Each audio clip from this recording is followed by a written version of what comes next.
Hello everyone, welcome back to my YouTube channel economics by Renu. Macroeconomics की last video में हम देख रहे थे कि नेशनल इनकम को कैसे कैलकुलेट करा जाए।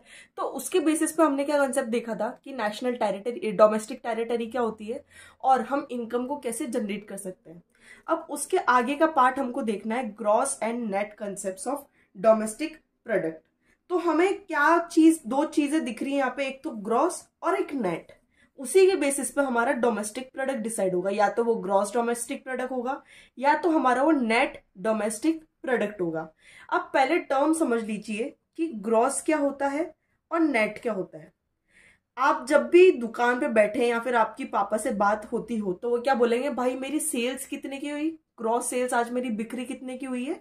मान लीजिए उन्होंने बोला 1,000 रुपए की आपकी ग्रॉस सेल्स हुई है, लेकिन आप उनसे पूछे कि बस अब इसके बेसिस पे आप बता दो कि आपका प्रॉफिट कितना निकला है। तो उसमें से एक तो वो सैलरी माइनस कर रहे होंगे, उसके अंदर से फिर जो कॉस्ट निकल रही प्रोडक्ट की वो माइनस कर रहे होंगे, उसको निकाल के बोलते हैं कि मेरा 400 रुपए का नेट प्रॉफिट है। यानी कि नेट तक पहुंचने के लिए आपको बहुत सी चीजें उसमें माइनस करनी पड़ेगी, बहुत सी चीजें उसमें प्लस करनी पड़ेगी। और ग्रॉस क्या होता है, आप सब प्लस प्लस करते जाते हैं और वो बताते हैं कि आपकी नेट कितनी सेल्स हुई है। तो ग्रॉस का मतलब कि एक जिसके बेसिस पे आपने सेल्स करी है। नेट यानी कि आप प्रॉफिट निकाल रहे कि भाई आपका बिक्री तो इतनी हो गई सेल्स, लेकिन आपके हाथ में कितना पैसा बच रहा है आज की तारीख में, तो वो नेट काउंट होगा। और ग्रॉस क्या होगा, आपने सारी चीजें एक साथ एड ऑन कर रखी है। सेम चीज अप्लाई होगी अपने डोमेस्टिक प्रोडक्ट को काउंट करते हुए। तो जब हम ग्रॉस डोमेस्टिक प्रोडक्ट कैलकुलेट कर रहे हैं और एक हम क्या कैलकुलेट कर रहे हैं, नेट डोमेस्टिक प्रोडक्ट। इसका शॉर्ट फॉर्म यही होता है GDP and NDP, gross domestic product, net domestic product. दोनों अलग अलग कंसेप्ट हैं। क्यों? क्योंकि पीछे के डीपी एंड डीपी यानी कि डोमेस्टिक प्रोडक्ट तो सेम है, लेकिन आगे का टर्म अलग है। एक में ग्रॉस है और एक में नेट है। तो ग्रॉस क्या होता है, नेट क्या होता है, वो हमने समझ लिया। बस अब इसी चीज को अप्लाई करते हुए हम आगे कैलकुलेट करेंगे कि क्या चीज कैसे अप्लाई होगी। तो जब हमें ग्रॉस से नेट पे पहुंचना है, यहाँ पे ग्रॉस से हम नेट पे जा रहे थे तो हम चीजें माइनस कर रहे थे ग्रॉस में से, तो यहाँ पे इक्वल्स टू लगा दो एनडीपी। और अगर आप फिर एनडीपी से ग्रॉस पे जाएंगे तो आप चीजों को ऐड करेंगे। तो ग्रॉस डोमेस्टिक प्रोडक्ट में से अगर हम डेप्रीसिएशन माइनस कर देते हैं तो वो क्या बन जाएगा, आपका नेट डोमेस्टिक प्रोडक्ट। अब आप बोलेंगे कि डेप्रीसिएशन क्या होता है, तो डेप्रीसिएशन यानी कि कंजम्पशन ऑफ फिक्स्ड कैपिटल। मान लीजिए आप घर में कोई मशीन खरीद के लाते हैं, या फॉर एग्जांपल आपने कार खरीदी। आज कार की रेट 1,00,000 रुपए है, लेकिन आप 5 साल बाद वापस नई कार क्यों खरीदते हो, या फिर 10 साल बाद वापस नई कार खरीदते हो और उसको बेच के आ जाते हो।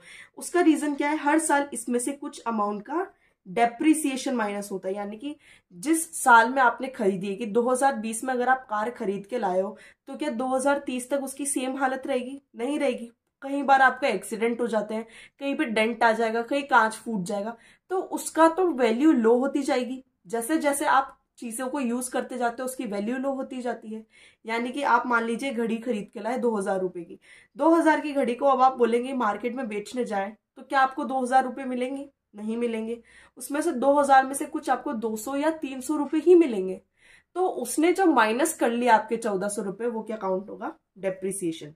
तो एक ऐसा ईयर आएगा, मान लीजिए 2020 में आपने इसको खरीदा है, तो 2030 में आके इसकी वैल्यू 0 हो जाएगी।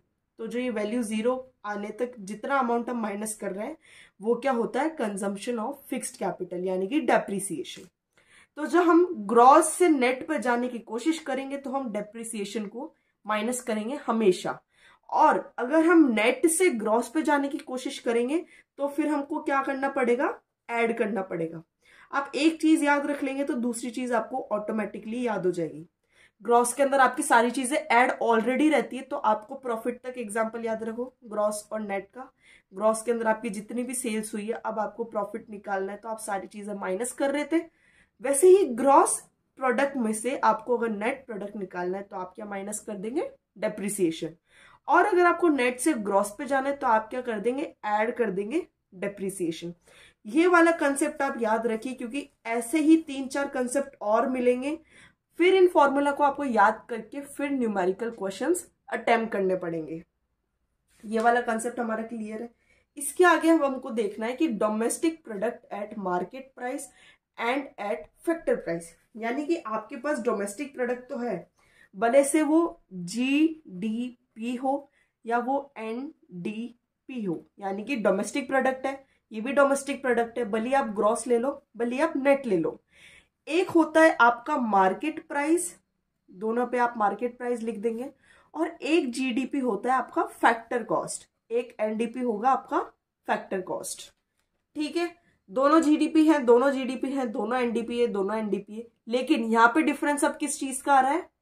मार्केट प्राइस का, फैक्टर कॉस्ट का, मार्केट प्राइस का, फैक्टर कॉस्ट का।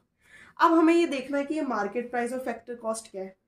तो बेसिकली हमारे पास जो डोमेस्टिक प्रोडक्ट या फिर हम मार्केट प्राइस डिसाइड करते हैं, तो जब तक हमारी डोमेस्टिक प्रोडक्ट है फैक्टर कॉस्ट की, अगर वो 2 सेक्टर इकोनॉमी में चल रही है, यानी कि यहाँ पे गवर्नमेंट का कोई इन्वॉल्वमेंट नहीं है, केवल आपके पास क्या है, एक तो हाउस होल्ड्स है और एक आपके पास में फर्म्स है, तो जब तक आप 2 सेक्टर इकोनॉमी में हो तो आपके ऊपर ये इम्पैक्ट नहीं पड़ता है कि आपको टैक्स देने हैं या सब्सिडीज देनी है। तो उस बेसिस पे आप ये डिसाइड नहीं कर पाते कि आप फैक्टर कॉस्ट लगा रहे हो कि मार्केट प्राइस लगा रहे हो। लेकिन मान लीजिए अब आप डोमेस्टिक प्रोडक्ट एक फैक्टर कॉस्ट कैलकुलेट कर रहे हो 3 सेक्टर इकोनॉमी में, जिसके अंदर आपकी हाउस होल्ड, फर्म के साथ में आपकी गवर्नमेंट भी आ गई। अब आप ये देखते हैं कि गवर्नमेंट लोगों को सब्सिडीज देती है, यानी कि छूट देती है बहुत सी जगह पे, सिलेंडर्स पे सब्सिडीज दे दी, किसी और प्रोडक्ट पे सब्सिडीज दे दी, फार्मर को सब्सिडीज दे दी। एक तो वो सब्सिडीज देती है, दूसरा वो क्या करती है, आप जनता से टैक्स लेती है। तो जब आप डोमेस्टिक प्रोडक्ट कैलकुलेट कर रहे होते हैं 3 सेक्टर इकोनॉमी में, गवर्नमेंट का बहुत बड़ा रोल रहता है, यानी कि अब हमको सब्सिडीज और टैक्सेस के बेसिस पे देखना पड़ेगा कि मार्केट प्राइस कब लगेगी, फैक्टर कॉस्ट कब लगेगा। तो जो भी टैक्सेस होते हैं गुड्स के ऊपर, भले डायरेक्ट टैक्स हो इनडायरेक्ट टैक्स हो, वो किसी भी प्रोडक्ट की मार्केट प्राइस को रेस कर देते हैं। यानी कि आप मान लीजिए एक 10 रुपए की चॉकलेट है, लेकिन मैं आपको बोलती हूँ इसके ऊपर मैं GST लगा रही हूँ क्योंकि ये मेरा टैक्स है 2 रुपए का, तो अब ये कितने का हो गया, 12 रुपए का प्रोडक्ट हो गया। पहले 10 रुपए का मिल रहा था, लेकिन जैसे ही टैक्स लगा तो मार्केट प्राइस इसकी राइज हो गई। मार्केट प्राइस यानी कि जितने दाम पर आपको वो गुड मार्केट के अंदर मिल रहा है, तो जब आपने टैक्सेस लगा दिए तो मार्केट प्राइस रेज होके 10 से लेके वो 12 रुपीज पे चली गई। तो फिर क्या होगा, जो आपकी डोमेस्टिक प्रोडक्ट है, भले वो ग्रॉस हो या नेट हो, वो राइज हो जाएगी। ठीक है, और जब आप सब्सिडीज लगाते हो, यानी कि गवर्नमेंट क्या करती है, अगर 40 रुपए किलो कोई अनाज उग रहा है, गवर्नमेंट क्या बोलेगी, ले भाई तू मेरे से 10 रुपए सब्सिडी ले और मार्केट में इसको कितने रुपए में उतार, 30 रुपए में। तो इसकी वजह से क्या हुआ, हमारी मार्केट प्राइस लो गई, यहाँ पे हमारे हाई जा रही थी क्योंकि हम टैक्स इंक्लूड करके बेच रहे थे, यहाँ पे हमारी लो जा रही क्योंकि हम सब्सिडीज दे रहे हैं, यानी टैक्स तो दे नहीं रहे बल्कि और जो भी दाम है उनको कम करने की कोशिश की जा रही है। यानी कि जब हमारी मार्केट प्राइस लो हो गई तो हमारी GDP या NDP भी फॉल हो जाएगी। तो जब हमें डोमेस्टिक प्रोडक्ट या नेट प्रोडक्ट कैलकुलेट करना है तो हम क्या करेंगे, फर्स्ट चीज हमें क्या ध्यान में रखनी है, जितने भी इनडायरेक्ट टैक्सेस हैं जो आप यहाँ पे लगा रहे थे इस वाली जगह पे, जितने भी इनडायरेक्ट टैक्सेस है उनको हम माइनस कर देंगे डोमेस्टिक प्रोडक्ट से। ठीक है, domestic product at market price, सारा खेल हमारा मार्केट प्राइस पे चल रहा था। ठीक है, और जितनी भी हमारी सब्सिडीज हैं उन सारी सब्सिडीज को हम क्या कर देंगे, ऐड कर देंगे एट मार्केट प्राइस। जो भी चीज हम कर रहे होते हैं, जो भी कंसेप्ट चल रहा होता है, तो हमें जब भी हम कैलकुलेशन करते हैं GDP की, NDP की, उस कंसेप्ट तक आने के लिए जो चीजें राइज हो रही है उसको हम माइनस कर देंगे, और जिन चीजों की वजह से दाम कम हो रहे हैं उनको हम प्लस कर देंगे, तो हम हमारे GDP कैलकुलेशन तक आ सकते हैं। तो जब हमने ये 2 एडजस्टमेंट करेंगे तो हमारे क्या निकल जाएंगे, domestic product at market price and domestic product at market factor cost. अब इन दोनों के बेसिस के टर्म पे हम क्या पता लगा सकते हैं, नेट इनडायरेक्ट टैक्सेस। हमारे net indirect taxes equals to क्या होता है, अब हमने यहाँ नेट इनडायरेक्ट टैक्सेस क्यों वर्ड यूज करा, जैसे हम ग्रॉस में से माइनस करके हमारा प्रॉफिट निकाल रहे थे। नेट इनडायरेक्ट टैक्सेस में से जितने भी इनडायरेक्ट टैक्सेस हम वो माइनस कर रहे हैं और हमारी सब्सिडीज को, नेट इनडायरेक्ट टैक्सेस जितने भी उसमें से हम जब सब्सिडीज को माइनस कर देते हैं तो हमारा नेट इनडायरेक्ट टैक्स बचता है। यानी कि आप मार्केट में जितनी भी सब्सिडी जितने भी टैक्सेस लगा रहे हो उसके बेसिस पे गवर्नमेंट कितनी सब्सिडीज दे रही है, उसको जब आप माइनस कर दोगे तो ग्रॉस में से नेट ऑफ कोर्स निकल के आ जाएगा। तो ये होगा हमारा नेट इनडायरेक्ट टैक्स।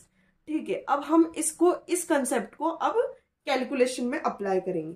वापस वही बात आ गई, जैसे हमने जीडीपी से एनडीपी करा, वापस हम एनडीपी से जीडीपी पे जाएंगे। दोनों चीज को लिख लेते हैं। एक बार मुझे जीडीपी से एनडीपी जाना है और एक बार मुझे एनडीपी से जीडीपी पर जाना है।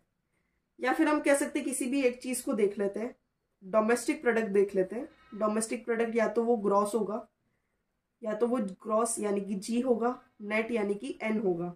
Gross domestic product at market price पे हमको दे रखा है। अब आपको जाना है फैक्टर कॉस्ट तक। तो जब भी आपको मार्केट प्राइस से फैक्टर कॉस्ट पे जाना होता है तो आप अपनी नेट इनडायरेक्ट टैक्सेस को माइनस करेंगे, और जब भी आपको फैक्टर कॉस्ट से मार्केट प्राइस पे जाना है तो आप उस चीज को ऐड करेंगे। इन दो बेसिस कंसेप्ट के बेसिस पे आप इसके अंदर वेरिएशंस लाएंगे और ग्रॉस डोमेस्टिक प्रोडक्ट या नेट डोमेस्टिक प्रोडक्ट का कैलकुलेशन किया जाता है। यानी कि फॉर एग्जांपल यहाँ पे दे रखा है आपको NDP एट MP। इस एक्रोनिक का मतलब हुआ net domestic product at market price. जब आपको ये दे रखा है और आपको बोला जाए कि net domestic product at factor cost निकालिए, तो ये वाला टर्म ध्यान में रखिए। आपको इन दोनों को तो चेंज ही नहीं करना है। क्यों? क्योंकि ये सेम है। आपको MP से FC पर जाना है, तो ये वाला कंसेप्ट देखिए, MP से FC पर जाना है तो हम क्या माइनस करेंगे? Net indirect taxes. और वहीं अगर मैं बोलूं कि NDP FC से आप जाइए NDP MP पर, तो आप क्या करेंगे? नेट फैक्टर कॉस्ट के अंदर आप NIT को प्लस कर देंगे। तो अभी हमने क्या दो कॉन्सेप्ट्स देखे कि जब आपको जीडीपी दे रखा है, आपको एनडीपी पर जाना है, तो आप क्या करेंगे? डेप्रिसिएशन को माइनस करेंगे। वापस मैं यहां लिख देती हूँ। फर्स्ट कंसेप्ट हमने क्या देखा? जब हमको जीडीपी से एनडीपी पर जाना है तो हम क्या कर रहे हैं? डेप्रिसिएशन को माइनस कर रहे हैं। सेकंड कंसेप्ट हमने क्या देखा? जब हमको एनडीपी से जीडीपी पर जाना है तो हम डेप्रिसिएशन को प्लस कर रहे हैं। नेक्स्ट हमने क्या देखा? नेट इनडायरेक्ट टैक्सेस हम कैसे कैलकुलेट करेंगे? जितने भी इनडायरेक्ट टैक्सेस है उसमें से हमने सब्सिडीज को माइनस कर दिया तो वो नेट इनडायरेक्ट टैक्सेस हो गए। फोर्थ फिर हमने क्या देखा कि अगर हमको मार्केट प्राइस से फैक्टर कॉस्ट पे जाना है तो हम क्या कर रहे हैं? उसमें से माइनस नेट इनडायरेक्ट टैक्सेस। फिर फिफ्थ हमने देखा कि अगर हमको फैक्टर कॉस्ट से मार्केट प्राइस पे जाना है तो हम प्लस करेंगे नेट इनडायरेक्ट टैक्सेस। सिक्स्थ फिर इन दोनों का समेशन करते हुए हम जीडीपी पर अप्लाई करेंगे। तो जब हमको एनडीपी एमपी से एनडीपी एफसी तक जाना है, यानी कि एनडीपी सेम है, एमपी से एफसी जाना है, तो हम इसके अंदर माइनस कर रहे हैं नेट इनडायरेक्ट टैक्सेस।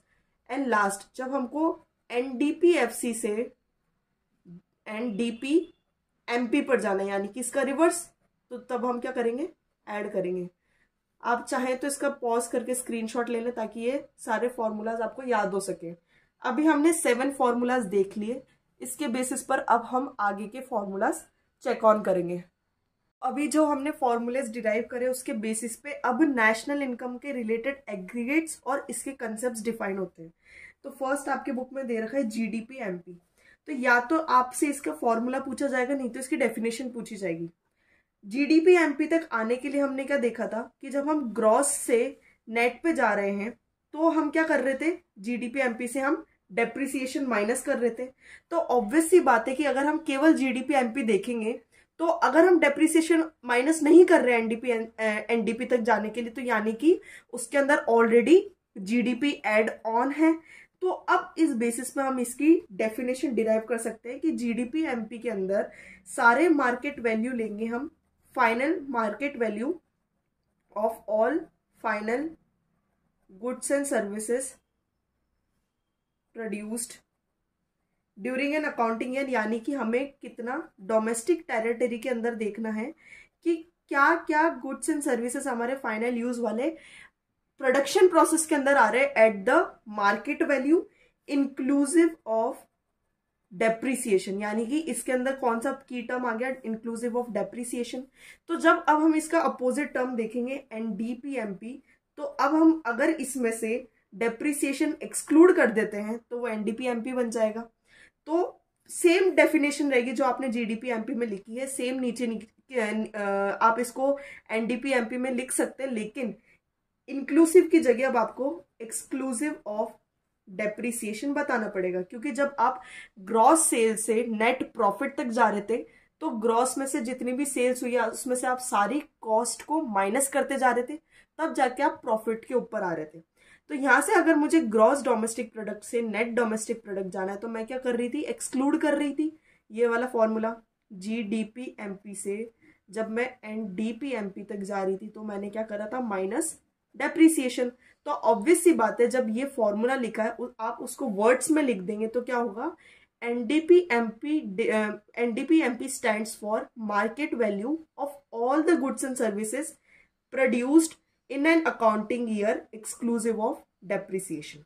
तो जीडीपीएमपी में हमको याद क्या रखना है कि डेप्रिसिएशन इंक्लूड, और एनडीपीएमपी में डेप्रिसिएशन एक्सक्लूड। थर्ड हमारे पास पॉइंट आ रहा है जीएनपीएमपी, यानी कि gross national product produced at market price. पहले हमने क्या देखा, डोमेस्टिक प्रोडक्ट, अब हमको देखना है नेट प्रोडक्ट। तो इसके अंदर जब हम देखते हैं जीएनपीएमपी क्या होता है, जितना भी आपका जीडीपीएमपी प्रोड्यूस्ड हो रहा है एक साल के अंदर eight market price and net factor income from abroad. Net factor income from abroad का कंसेप्ट हमने लास्ट वीडियो में देखा था, जिसमें कि जो हमारे इंडिया में रहने वाले नॉन रेसिडेंट्स हैं उनकी इनकम को तो हम माइनस करेंगे, और बाहर फॉरेन कंट्री में जो भी इंडियन सिटीजन काम करके पैसा कमा रहा है उस चीज को हम ऐड करेंगे। तो हमारे पास ग्रॉस नेशनल प्रोडक्ट आएगी। अभी तक हम डोमेस्टिक प्रोडक्ट देख रहे थे, यानी कि विद इन द टेरिटरी जो भी हमारा प्रोडक्शन हो रहा है, लेकिन जब नेशनल प्रोडक्ट की बात आ जाती है तो हम डोमेस्टिक टेरिटरी नहीं देखते, बल्कि हम हमारे रेसिडेंट्स की इनकम को देखते हैं। तो उसके अंदर हम जो नॉन रेसिडेंट्स है उनको माइनस करेंगे और नॉर्मल रेसिडेंट्स की इनकम है उसको हम प्लस करेंगे। तो इस तरीके से हमारी ग्रॉस नेशनल प्रोडक्ट कैसे डिफाइन करेंगे आप, कि it is the sum total of market price, आपकी मार्केट प्राइस के ऊपर होने वाले जितने भी गुड्स एंड सर्विसेज प्रोड्यूस हो रहे हैं उन सबको आप ऐड करेंगे with net factor income from abroad. Fourth term इसके बेसिस पे आपके पास आ रहा है net national product at market price. तो सेम डेफिनेशन यही अप्लाई होगी, यानी कि मार्केट प्राइस पे जितना भी नेट डोमेस्टिक प्रोडक्ट हो रहा है आपका, यानी कि net domestic product at market price पे आप जब नेट फैक्टर इनकम को ऐड कर देंगे तो आपके पास क्या आ जाएगा, net national product at market price. Fifth concept इसके बेसिस पे दूसरा हमारे पास पड़ रहा है जीडीपीएफसी, यानी कि gross domestic product at factor cost. Gross domestic product है, यानी कि आपको सारी चीजों को ऐड करना होता है। तो जब आप ग्रॉस की बात कर रहे हैं तो आप सारी चीजों को ऐड कर रहे हैं फैक्टर कॉस्ट। तो जब हमने सर्कुलर फ्लो ऑफ इनकम देखा था, यहाँ पे हाउस होल्ड्स थी, यहाँ पे फर्म्स थी, तो हाउस होल्ड फर्म्स को देते हैं फैक्टर सर्विसेज, यानी कि इसके अंदर हमारे पास क्या क्या रहता है, land, labour, capital and entrepreneur. उसके बेसिस पे फिर फर्म्स हाउस होल्ड को क्या देती है, फैक्टर पेमेंट्स, जो उसके लिए क्या बन जाता है, फैक्टर कॉस्ट।